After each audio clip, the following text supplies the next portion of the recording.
Why did a ship built in 1,200 days sink in just 2 hours? The date was April 10th, 1912, a day when the world's largest and most luxurious ship, the Titanic, was fully prepared for its maiden voyage. That day, the Atlantic Ocean was calm, and there wasn't a single chance of a storm appearing. On board were over 2,200 people, including passengers and crew, and thousands of people stood on the dock to witness the Titanic's departure. Neither the passengers, the thousands of people bidding farewell, nor the crew of the Titanic knew that 6 critical mistakes had been made during the ship's construction. Mistakes that would ultimately cause the ship to meet one of the most devastating fates in history. In today's video, once again with brilliant facts, you'll learn about the 6 fatal mistakes made during the creation of the Titanic, a ship that could have been famous for its success, but instead became infamous for its tragedy.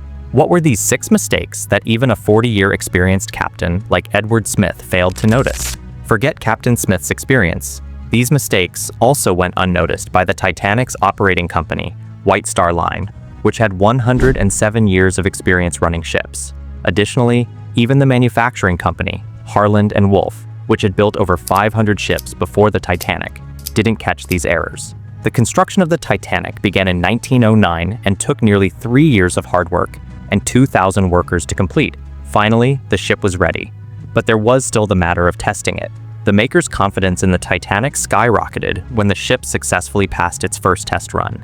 After the test, the Titanic was marketed all over the world with headlines claiming it to be the Unsinkable Titanic, a ship that could never sink. The Titanic's maiden voyage was scheduled for April 10th, 1912, departing from Southampton, England, with its final destination being New York, USA. The cost of traveling in its first-class portion was $30, a significant sum for the time, which today translates to approximately $4,350.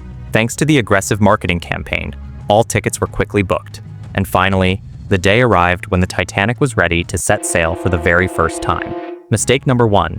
At exactly 12 noon, the Titanic began its maiden voyage, and with it, the mistakes started to surface. Captain Smith had already received a deadline from the company, instructing that the Titanic must reach New York by April 17th at any cost.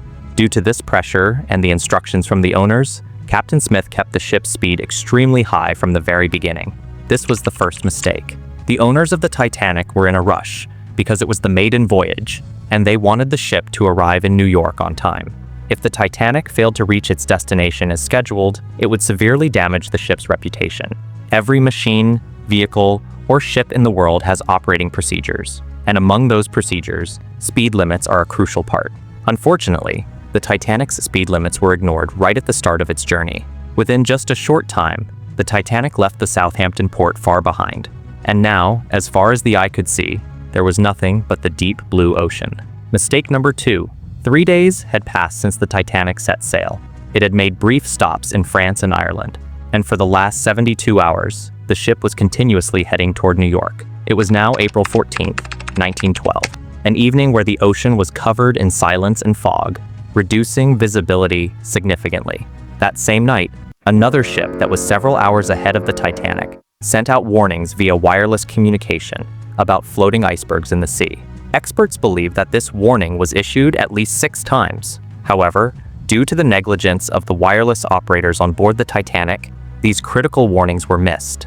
For the operators, perhaps this seemed like an ordinary message, but in reality, it was the Titanic's second mistake, because the Titanic was one of a kind, a luxury liner, and it carried many VIP passengers. Much of the crew's focus was on serving first-class passengers, rather than taking such warnings seriously. If these warnings had been given the attention they deserved, the entire story would have been very different. Mistake number 3. The Titanic was moving at a high speed, and the crew had already missed an important warning.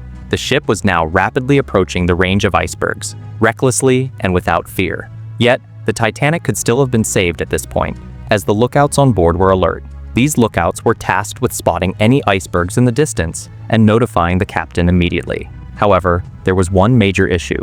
They did not have a pair of binoculars. Yes, the lookouts were alert, but due to the absence of binoculars, they could not spot the iceberg from a distance. This was the Titanic's third mistake. The news of the iceberg finally reached Captain Smith, when the lookouts informed him that a football field-sized iceberg was directly in front of the ship. By that time, it was already too late because the iceberg was now dangerously close. Mistake number 4. In the Atlantic Ocean, it's common for ships to encounter icebergs, and large ocean liners are usually equipped to handle such situations. Perhaps Captain Smith assumed the same. Upon receiving the news about the iceberg, Captain Smith immediately ordered the engines to stop and instructed the crew to change the ship's direction. While the captain tried his best to avoid the collision, the distance was too short, and any effort to turn the ship became futile. The iceberg struck the Titanic's starboard side, tearing through the hull. However, there was still a chance to save the ship because experts believed that the iceberg might not have caused severe damage to the Titanic's structure. Unfortunately, this was where the 4th mistake came into play. The Titanic's rivets, which held the steel plates of the ship together, were not made of strong steel. Instead, they were made of cast iron, a material much softer and more brittle under extreme pressure. When the iceberg hit, the rivets buckled under pressure, causing the steel plates to separate, and seawater began flooding the ship. If the rivets had been of better quality, the damage might have been limited. Mistake number 5. The Titanic's collision with the massive iceberg had now caused water to flood the lower compartments of the ship. The crew and passengers were immediately alerted to the emergency. Even Joseph Bruce Ismay, the owner of the Titanic, realized the gravity of the situation. At this stage, the Titanic still had a chance to survive because the ship was designed to stay afloat, even if 3 compartments were flooded. However, in a stroke of terrible luck, the water crossed into the 4th compartment. This marked the point of no return. The Titanic began sinking slowly, starting from the bow. Panic started spreading among the passengers, and Captain Smith issued an emergency alert over the radio, calling for help from any nearby ships. The crew decided to shift passengers into the lifeboats. But this is where the 5th mistake revealed itself. The Titanic had space for 64 lifeboats, but only 20 were placed on board.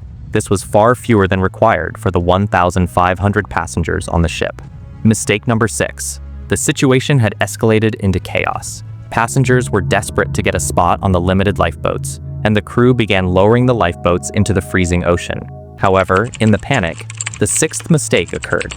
Instead of filling the lifeboats to their full capacity, many were lowered with only a few passengers on board.